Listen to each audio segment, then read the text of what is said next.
What's going on, blurs, nerds, and everybody in between? It's your boy Wyatt, the sensei of the syndicate, here with another episode of With the BS. And today we are talking about the best movies of 2022. We're at the end of the year, so we wanted to reflect on what we thought was our favorite movies, and also to be able to see what maybe I don't know, IMDb said was the top 10 movies of 2022. So definitely, we're glad to have you here.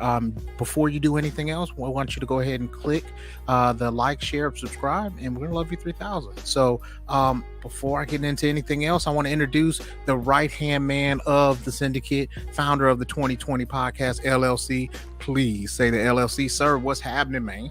Man, I'm good. Glad to be back. I'm ready to see what the hell this list says because I am concerned. Hey, bro, when I looked at this list, I scratched my head a little bit, and then I rubbed my beard like this, like, huh? Okay, it's one of them lists. Mm-hmm. So before I start revealing some of this list, if you had to give me, I don't know, a top 3 of your favorite movies of 2022, what would it be? 2022. Let's see. I haven't seen a whole bunch. Ooh, I need some refreshers. Hold on. I don't want to cheat though, but off the top of my head. Oh man, go ahead and do that, because we are. What is it? Everything, everywhere, all the time. Mm-hmm. I thought that was really good. Michelle, yo, complaints about it. What up, bro? What's going on, fellas? What's happening? And the Husky Hokage himself. Yep. 1/3 of Things People Don't Say podcast. One half of the Victory Road Gaming podcast found on Blur Syndicate. What's going on, Marcus? Nah, man, sorry for being late. I was actually building Legos with the kids. You can see the Miles Morales. Okay. I gotta finish. We gotta finish it, but it's right there. Yeah. So cool. Dope, man. Yeah, man. So I got it for Christmas, and we was working on. Marcus has got a Black Panther, and my Braxton, who loves Spider-Man, likes Miles. So they both like, yeah. So that's what's up, man. I love to see y'all dadding, man. That's what's up. Be trying, man. Appreciate it. Y'all fellas doing all right? Yeah, man, we doing good. We just started, actually. So okay. I wanted to find out from you, what's your favorite movie? Well, give me top 3 favorite movies of 2022. Oh man, so I would probably go no particular order. If we use top 3, just no particular order, it'll probably be Black Panther, Wakanda Forever. I really enjoyed that one. I'm trying to think what else came. Now, I've seen a lot of movies, so I'm trying to remember what else came out this year that I really enjoyed. You got to give me a second. Okay, I'm gonna give you guys a second. Same thing, bro. Don't feel bad. Okay, I'm gonna give y'all the second that you guys need. I'm gonna go ahead and give my top 3 first. So the first one, like you said, no particular order. The first one would have to be Top Gun. The second one would be The Woman King, and the third one, I am gonna go with The Batman. That's what I'm gonna go with. Okay. That's I can get jiggy with that. So I'm gonna kind of forever. I was gonna say The Batman, but I'm like, it was really good. But I'm gonna go with Prey. Okay. I haven't seen it yet. Damn it. That's a good one. I heard it was dope. It is. It's really good. Prey. And I will go with. I'm not gonna go with the one I kind of want to go with, which is Jurassic World Dominion. I'm gonna go with that because, and I know a lot of people didn't like it, but for me, it hit all the nostalgia buttons for me because I really love the first Jurassic Park trilogy, and the fact that they brought the original 3 back, Dr. Alan Grant and all of them and whatever. So I was like, yeah, I'm gonna go with Jurassic World Dominion. That's my third. All right then. All right. I think I got my 3. Okay. All right. Okay. So the first one I mentioned, Marcus, as you was coming in, Yeah. was anything, everywhere, all the time, or however the fuck that title. Yeah. Yeah. Well, Michelle, It yo, is, yeah. Yeah. Everything, everywhere, all at once. Yes. That was dope. Dope movie. so. Not gonna lie, the first time I was trying to watch it, I wasn't in the headspace for it because I didn't know it was that type of movie. So I had to stop it, have a better day, and then come back and watch it. Yeah. I kind of did some of the same thing. Like I started watching it, I was like, oh, this is a little much. Let me come back to this. I'm gonna go. Yeah. I'm gonna wait and come back when I can pay attention to it. So Yes. I ended up, Jobu. What was the Jobu? I can't think of the antagonist or whatever. I don't want to spoil it, but like the antagonist, the Jobu Pataki or whatever they're called. Yes. Mhm. Yes. Right. Yeah, right. yeah, Specifically. Mhm. All right. So my second movie of the year was The Northman. If you haven't seen it, if you watch Vinland Saga, you will definitely enjoy The Northman. I heard good things about it. Yeah. So if y'all enjoyed that, bro, give The Northman a watch. It's way more gruesome though. I ain't even gonna hold you. Okay. It's got low key a nice little cast on it. What's his name is in it? What's his name? He was in Moon Knight as Harrow. Ethan Hawke. Ethan Yes. Hawke is in it. The chick from The movie was so fucked up. You know what I mean? Like going through it, it has a whole lot of, like you said, similarities to Vinland Saga. Watching the Northman, some of the shit was weird. I'm not gonna lie. Some of the shit was talking about. Yeah, some of the shit was weird. But it still had a lot of action, but it was filled with drama and a lot of pain as well. So let me add it to my list. Try to watch it before the end of the year. Yo, listen, I'm gonna tell you now. Don't make sure them babies ain't nearby because they gonna have nightmares, my boy. that's a late night. I already review. know. Oh, I usually when it comes to stuff like that, I wait. Just like I always wait and watch stuff like that when they sleep or whatever the case may be. I already know. Hey, so one we were talking about video games, and I wanted to bring up something because it's kind of pertinent to it. So what you guys are going to see here, it's one of the new shirts that we've designed here at the Blur Syndicate. So you can go to theblursyndicate.com, use the promo code with the BS and get 20% off. So it says I'm not procrastinating, I'm doing side quests. So that's what we have. So that's one of the other things, man. We got a lot of shit, and there's even more coming next year. We got like couple shirts, we got a bunch of other stuff. But Jeremy, did you give us all 3 of your? Oh, my final one. Sorry, we just been getting sidetracked. And I don't know if I'm gonna say this counts as a movie because I really enjoyed it, and I just watched it like 2 days ago. Okay. Werewolf by Night slapped, bro. Oh, it did. It definitely did. I didn't was watch good. it yet. Oh my god, You should watch. 55 minutes was lit as fuck, bro. See, it came out during the time where I was doing my 30 days of Halloween movies. Yeah. And so then after that, like anything that had to resemble any kind of horror or anything like that, I just had to take a break from. But I'm gonna catch up on it because Jeremy on the Drink and Draw said the same thing, that was one of his favorite movies of that. So I'm gonna catch up on it though. Yeah, So. It's really well done. It introduces a couple, not as overwhelming. It introduces a particular character that I would like to see in like Midnight Suns, or if there's a cameo with like MI6 and the MCU at some point. And Marcus, you probably know who I'm talking about. I would like to see her make an appearance because she's pretty badass. She definitely was. So here's the thing, and we talked about this yesterday, and then we're going to start on the movies. We talked about how with the MCU we should be able to, like, I'd rather than having full on like whole like series on some of these, like, because now I think MCU is just getting to where they have like the second or third tier superheroes to be able to do it. I'd rather them have specials, and then if the specials hit and slap like they want to, then maybe leave it in there where they can be able to make an appearance throughout that.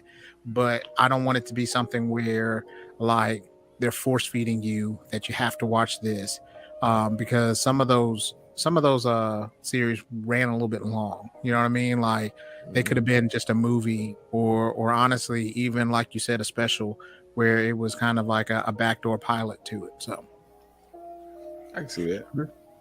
So I'll do their whole big list now, since it's a little bit more. So in their top list, and I don't know if this is in any particular order, their top 25 movies, the first movie that they have is Thor: Love and Thunder. That's on the list. So I don't know if that was just that means there was just a bad year for movies. I feel like or somebody just really somebody on their staff must really enjoy that movie, or they just cap it for Marvel. And as much as I love Marvel, I'm not about to cap for Marvel. So nope, I'm not co-signing on that one. Not Sally Mae. I would watch Captain Marvel before I watch that movie. Ooh, that's saying something. So there's some other ones that I haven't seen. So we're just gonna go through the top 25 and then just get it knocked out. So it's another one called Don't Worry, Darling. It's a 1950s housewife living with her husband in a utopia experimental community begins to worry that her glamorous company could be hiding disturbing secrets. I've heard of that, but I haven't seen it. It was not good. It was, if you've seen the Stepford Wives, trying to do that without being that, and it wasn't good. But it had the cast to be a remake of that, and it just felt like they should have did a remake. I give it like a 4. It was bad. Well, the next one on the list is Nope, which is definitely, I enjoyed that one. It's still not like, it's out of the 3 movies, it's like my 3rd favorite. But it's the last. Yeah, it's not a bad movie. So I definitely, I can have it on the list from there. Number 4 on the list is The Northman. We talked about that one. The 5th is Scream. Still haven't seen it. Scream wasn't bad this year. Yeah, it wasn't. Have you seen the trailer for the new one? I haven't seen the trailer. I want to see it. I'm gonna have to check that out. Prey is number 6. I gotta watch it. I got it downloaded and ready to go. It's on Hulu, bro, so you don't have to even. And then number 7 is Bullet Train. Bullet Train. Yes, I've been meaning to watch this on Netflix. Bullet Train was amazing. It was like, it felt like an action-packed Ocean's 13 whodunit. Yes. So I really enjoyed it. Number 8 was X. So they said in 1979, a group of young filmmakers set out to make an adult film in rural Texas. But when their reclusive elderly hosts catch them in the act, the cast find themselves fighting it for their lives. Yep. Porno turned horror. It was good. Yeah. So, all right, go ahead. Hold on. Maybe I had to go back and watch it. It wasn't all that good to me. Ooh. Yeah, I watched it. I'm like, because everybody had been talking about it, so I'm like, okay, I'm gonna go check this out. Such and such. Hey, I love some of the funny, like they had some nice little parts in it. Kid Cudi had me weak a lot of times through that movie, but it just, I don't know. I guess I was expecting like a little bit more horror. It was more gore than horror to me. Yeah. And there was no thriller to it. I get exactly what you mean.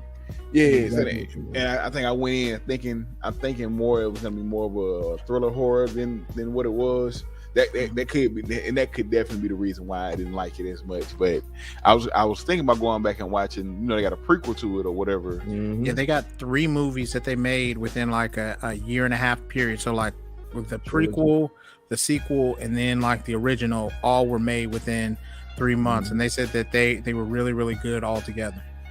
I'm gonna go That's a check smart that. way to do a trilogy. Mhm. It is. I might go back and check that out. And if they could, I know it was a lot, man. I wish they'd have did that with something like so many movies. Just kind of go ahead and bust them out and then split them up or whatever. But anyway, I digress. But we can go ahead with the next one. Yeah, number 9 was Uncharted. Okay. I didn't see Uncharted. So let me say this: I can't put it at number 9, but for me, even playing the video games and watching the movie, out of, if we're gonna go give it on a scale of 1 to 10, it was basically 6.5, a solid 7. Like, it was good. Like, it was entertaining for what it was. If you just take it as what it was, like action stuff like that with the little quirks, things like that. If you played Uncharted games, you can get that from the movie. Like, it was fun. It was good. I didn't get Nathan Drake. I just got Tom Hardy Holland. playing. Yeah, Tom Holland playing the National Treasure.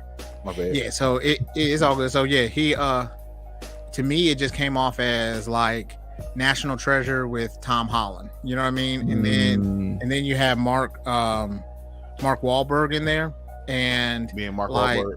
yeah, and I enjoy a good Mark Wahlberg movie, but to me it just felt like we just said, like a newer or maybe him playing like as Indiana Jones. You know what I mean? Like, it wasn't. So it wasn't bad. No, it wasn't. Now number 10 is Avatar: The Way of the Water. Now these weren't. Now the order that they're in now is not the order that I got them before. So after the end, I'll tell you guys what the order was when I had the top 10 list. I haven't seen it. I haven't either. I heard. Yeah, I heard the same thing you probably heard. Yeah. I heard. I didn't hear really good things about it. Yep, it just came off. From what I came off or what I heard, it came off very kind of tone deaf to the situations and to the times, kind of what was going on. Number 11 was The Gray Man, the one on Netflix with Ryan Gosling and Captain America, Chris Evans. I've been meaning to watch that. I've heard good things about it, just haven't watched it yet. It's in the same vein as like a Bourne movie or like a, you know what I mean, tactical person doing that. So it wasn't bad at all. So that's what number 11 was. Number 12 was Blonde. It's a fictionalized chronicle of the inner life of Marilyn Monroe. I don't really I had to peep that. I didn't know that was out. It was an NC-17, so it may be more realistic. And to those who don't know, I love Marilyn Monroe. Mm-hmm. I adore her. So number 13 was Top Gun Maverick. The fact that Tom Cruise is as old as he is and doing all the stuff that he does, and like he has quality movies, like there's not too many times now that Loki, ever since he left Katie Holmes, he has not missed with a movie since then. So yeah, to your credit, you are absolutely right, because you look at some of the other actors that were around in his generation.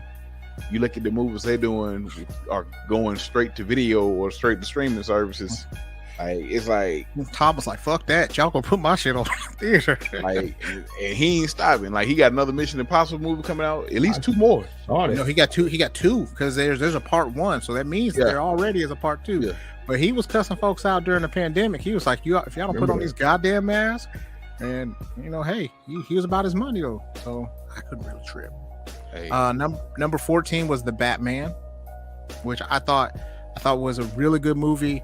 I think a little bit long, but I also understand, like with Matt Reeves, he was the one that did the Planet of the Apes trilogy, So his movies are always long, but they're really rich. So I always give him like the benefit of the doubt.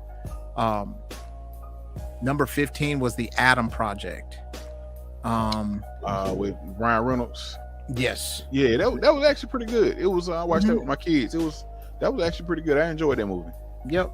So it wasn't bad. Number 16 was Elvis. I didn't watch it, don't plan on it. I haven't watched it either. The next one, number 17, was Fantastic Beasts: The Secrets of Dumbledore. I watched that one just so that I could watch it, and I regretted watching it. So I'm not gonna say I regretted watching it. Got some type of completion. However, it wasn't great. It was mediocre at best. Let's put it like that. It was very mediocre. So would you watch it again? Probably not. Let's just on in the background, like, you know what I'm saying. Like, you know, I'm not gonna purposely like, hey, I want to watch season 6. Nah. It's not like the actual Harry Potter series. They I don't know if it was just the fact of what they had going on. You know, they had to replace Johnny Depp as Grindelwald and all the other stuff. Like, it was just kind of so much going on with it. Like, and it's, I don't know if they didn't quite know what to do with it, quite know what kind of direction. Like, where you have the universe that you guys are in has already been set up for you. Completely. Like, it's set up for you. This is a magical, fantastical world that you have, and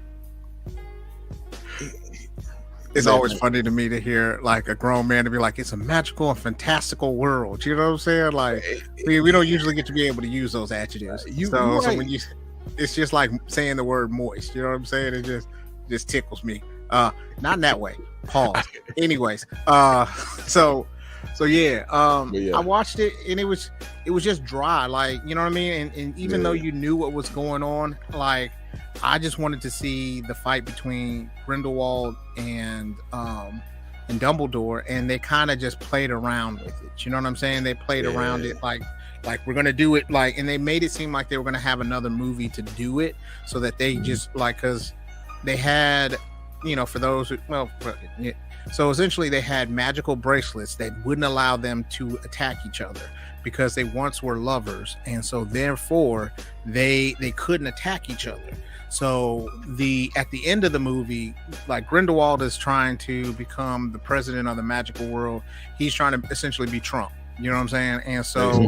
And so afterwards, like, the magical bracelets break off because one's trying to protect someone, one's trying to kill the same person. So then after that, they, you know, now they can be able to fight without any, you know, anybody dying, because if they were to even raise their wands towards each other, the bracelets start to kill them. Like, it goes, wraps around their arm and their neck. So then after that, they start to choke and die, which sounds really, really cool. However, like, it just missed the mark a little bit.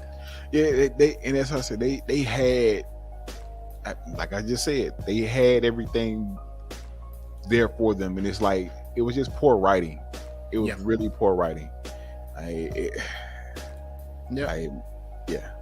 So number 18 on the list is Morbius.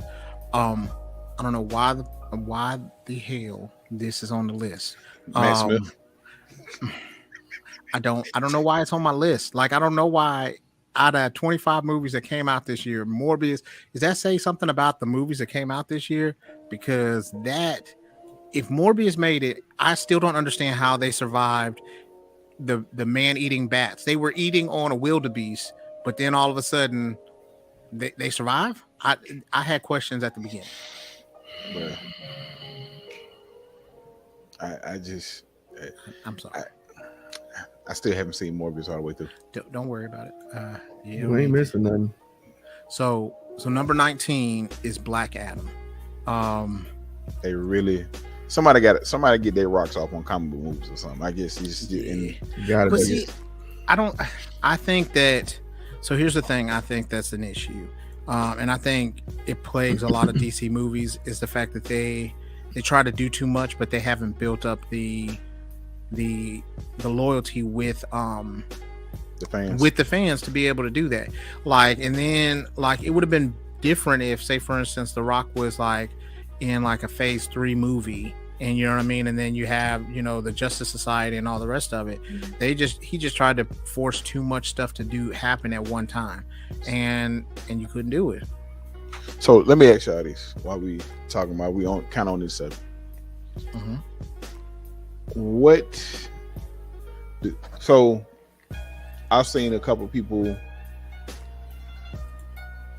I've seen people blaming The Rock for this, like for blaming The Rock for you know I'm not gonna say the entire reset, but blaming The Rock for Superman not coming back or Henry Cavill not coming back as Superman.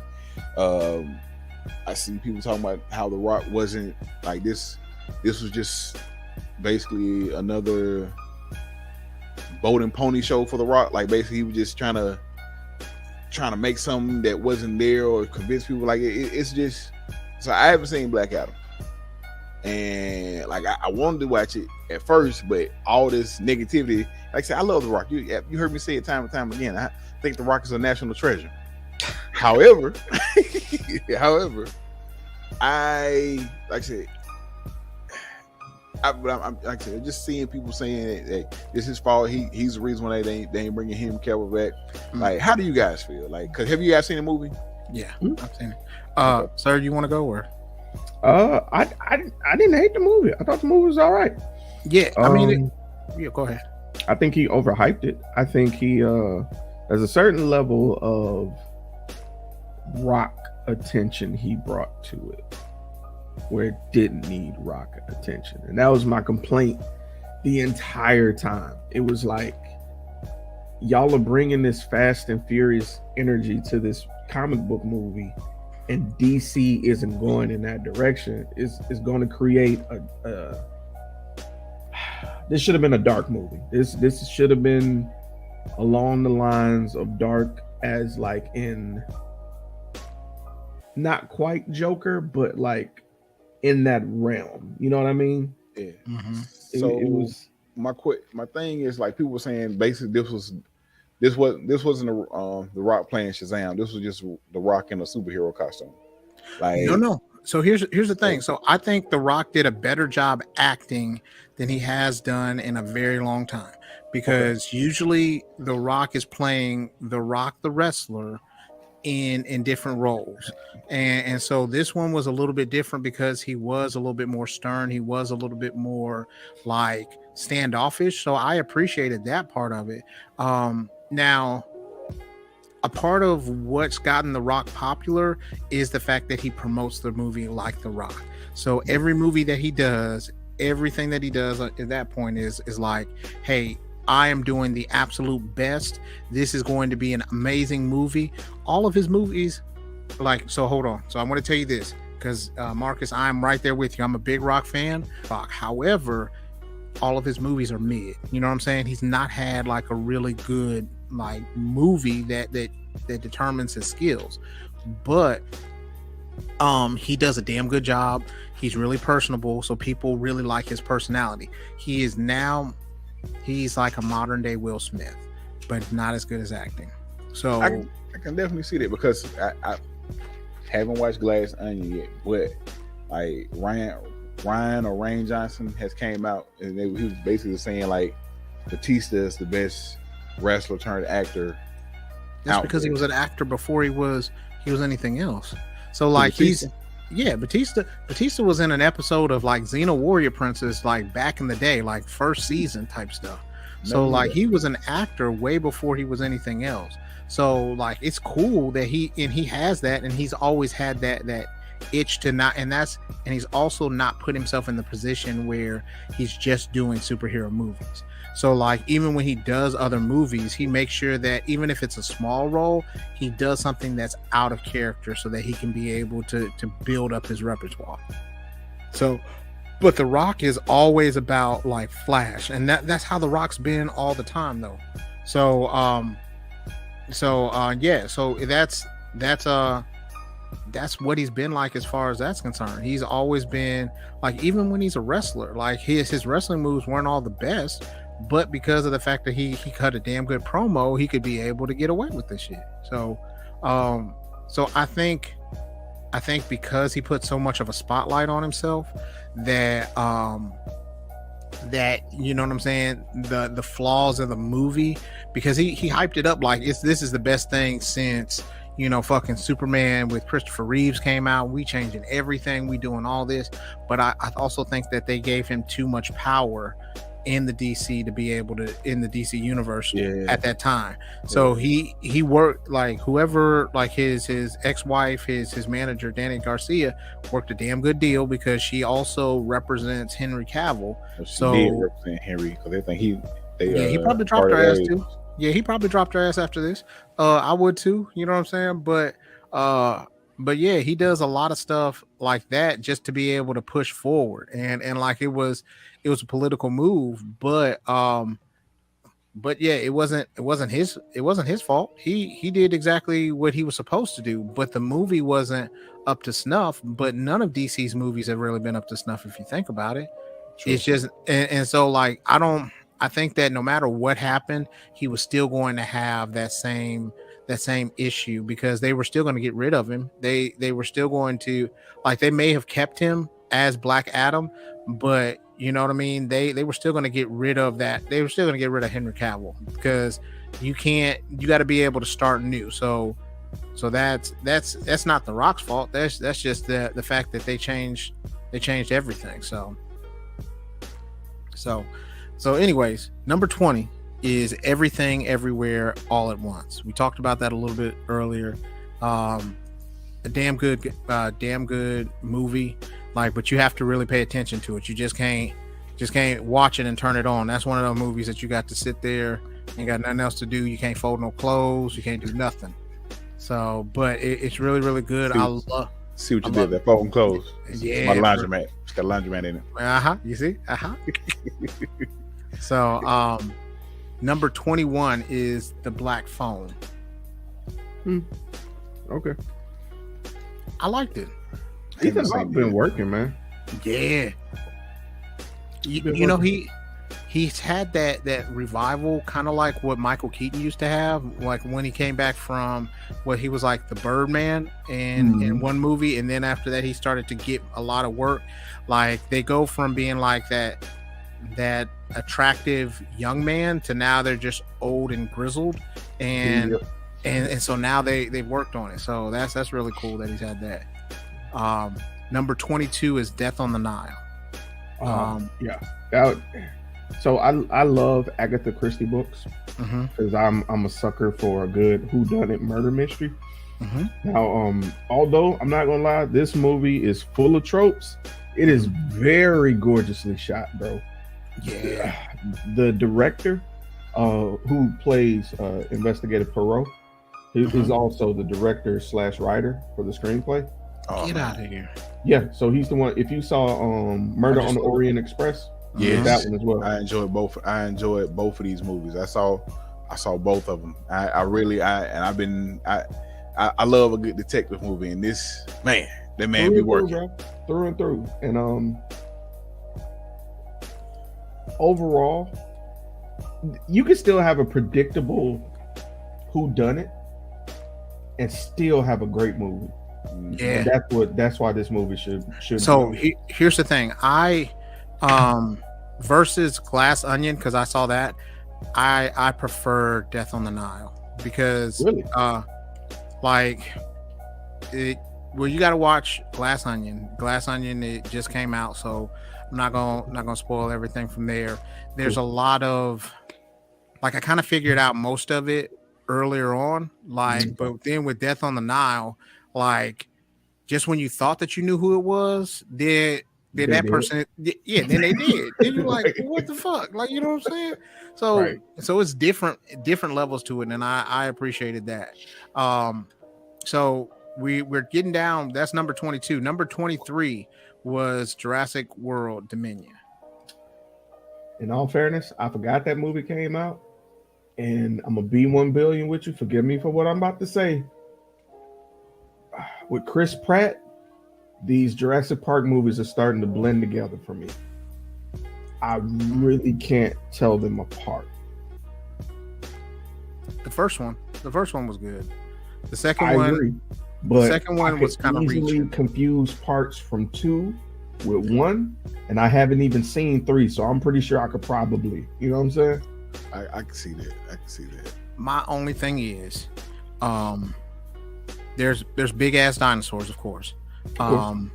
And I just want to know where the fuck these dinosaurs are coming from. If they stopped making the dinosaurs like 10 years ago, where the fuck these other dinosaurs coming from? Like there's a big like Grim Reaper looking ass dinosaur that comes out of nowhere, Jeremy, and I don't know where he came from. Like, and they said that, you know, they stopped after Jurassic World, so nobody else has been doing any kind of testing from that point. So where did this monk and dinosaur come from? That's what I wanted to know. Where did the 2 dinosaurs? There was a Gigasaurus, so he was beating the shit out of people too. I'm good. Where did they come from? Are they fucking? Are we just getting mutant dinosaurs now? Is that what's going on? They've been, you know. Gotta be fucking. That gotta be it. I don't know where these dinosaurs are coming from, bro. And that's the part that really made me mad. You know what I mean? So, like it was really good, like you said, Marcus. They had a whole lot of kind of callbacks, and it was, you know, you got that chance to see the old people, you know, and what they look like, and Jeff Goldblum is still Jeff Goldblum, and it's great. Of course. But yeah, like Chris Pratt, they kind of rub together, you know what I mean? And he's still gritty. And I think, to me, the first one is still the best, just because the kids help offset the movie. The kids were kind of the parts that, and no offense to, you know, the girl that was in this last one, and I think Jeremy, you're right, because I'm trying to think of the other one, and yeah, like they just. Yeah, so I think the first one was the best because the kids were there to kind of have like that offsetting of how everything looked, and how, you know, a break in the action, a break in kind of the feelings and things like that, just because you had kids that were trying to do a lot of stuff. And I think that's what made it really good for the first Jurassic Park movie as well, because the 2 kids and them off playing on each other in a dangerous situation, you know, you kind of look at it and try to find what's working best for them. So we're almost done. We got number 24 is Black Panther: Wakanda Forever. Definitely on the list. I don't know if there's any particular order for these, but definitely should be on the list as well. Yeah. Hey, I have no arguments. Agree. So, and then the final one is, you guys have any guesses on what it would be? Mm-mm. I'm not excited sure. though. The last one is Doctor Strange in the Multiverse of Madness. Oh, it was fun. Yeah. I liked it. I liked it. It was it was fun. I said it before when we discussed the review of it. It was, I could literally see where he took over directing the film. Could literally see it. But that's not saying I didn't enjoy it. Yeah, I did. Well, so this was the list that they gave at first. When I went to the top 10, they had X as number 10. Number 9 was Death on the Nile. Number 8 was Everything Everywhere All at Once. Number 7 was The Gray Man. Number 6 was The Northman. Number 5 was Wakanda Forever. Number 4 was Thor. Number 3 was Thor: Love and Thunder. Number 2 was Doctor Strange.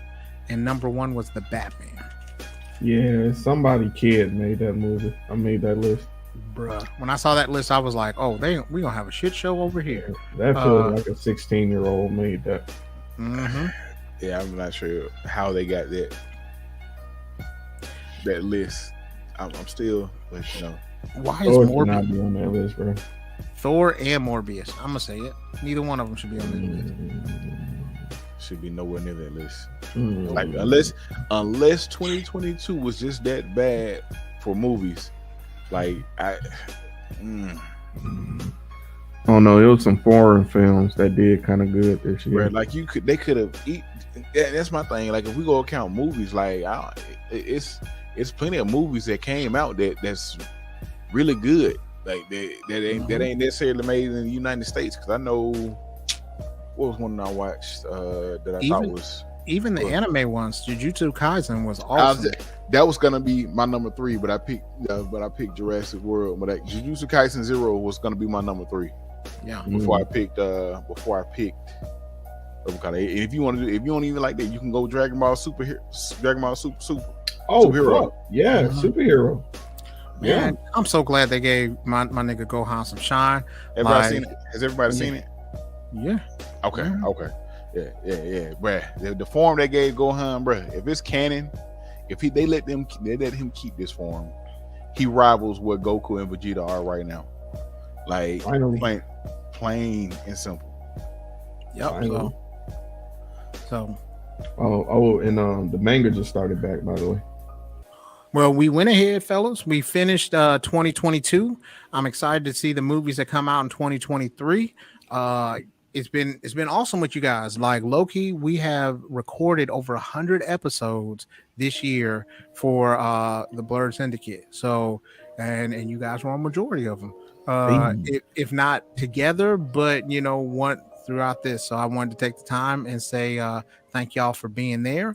And also for the people that are listening right now, if you think that the list suck, tell us which ones that you would have on there. Tell us which ones that you like so that we can be able to talk back and respond with you. But until then, we're going to be like the Ninja Turtles and get the shell out of here. So until next time, we'll see you in 2023.